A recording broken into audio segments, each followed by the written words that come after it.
the most preferred syringe we can use for the addition? The heparinase syringe, which is of 26 balls, is the most preferred syringe. But here in the it's not 26 balls. Heparinase syringe of 26. You are talking about the needle size. I am asking about the syringe size.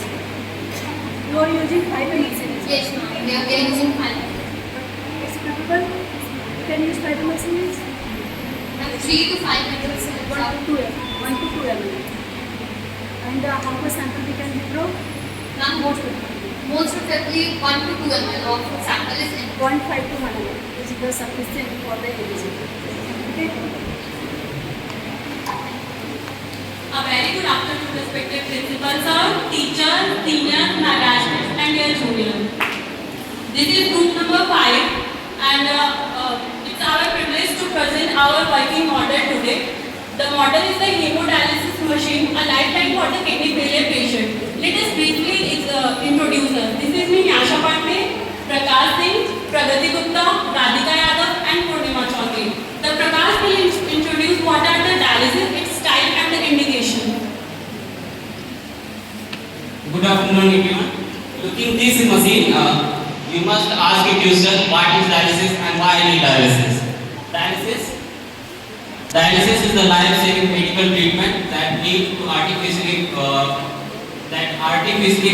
waste removed from blood.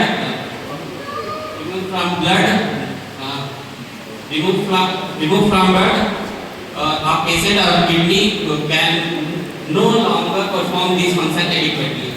Dialysis are two types: hemodialysis and peritoneal dialysis. There are two.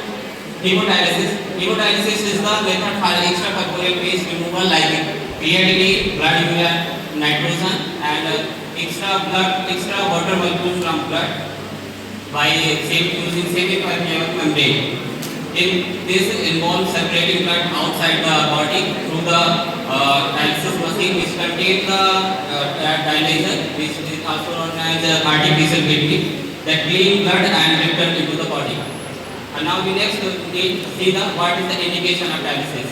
Chronic kidney disease, primarily end-stage renal disease, where the kidney function reduced to less than 10 to 15%, and acute kidney injury, where the condition where the patient condition is severe and other treatment is unresponsive. Next one is severe electrolyte imbalance, like hyperkalemia, where the potassium level is more than 6.5 milliequivalent per liter. And next one is severe fluid overload, such as pulmonary edema, where the diuretics are unresponsible. Next one will explain by Pragati. Good afternoon to all of you. I will tell you about the component of the dialysis machine. Here is the screen and the readings are uploaded here. And here is the blood pump.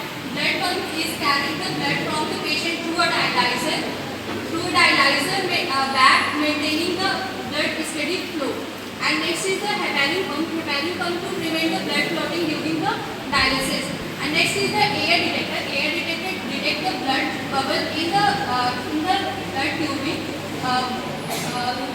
Air bubble will stop. Machine will stop if the complication arrives. Next is the dialyzer. And dialyzer is an artificial kidney. Is a core component of the hemodialysis machine.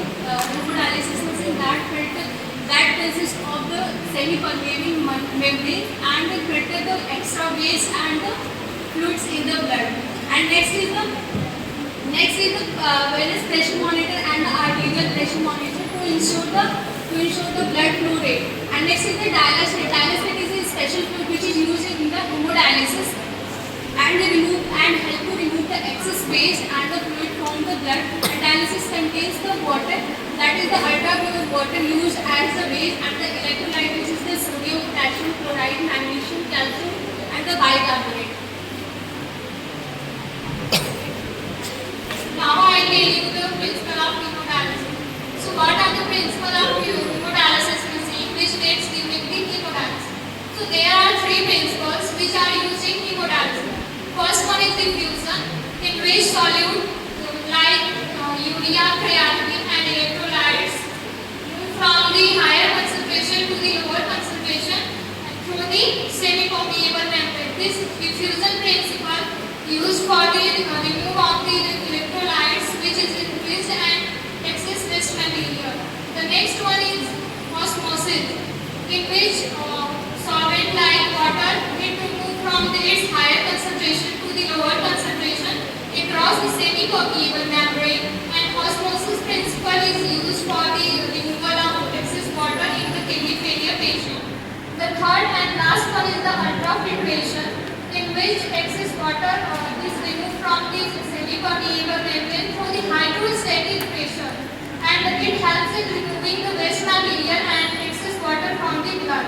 So these three most important principles takes in the dialyzer, which is also known as artificial kidney.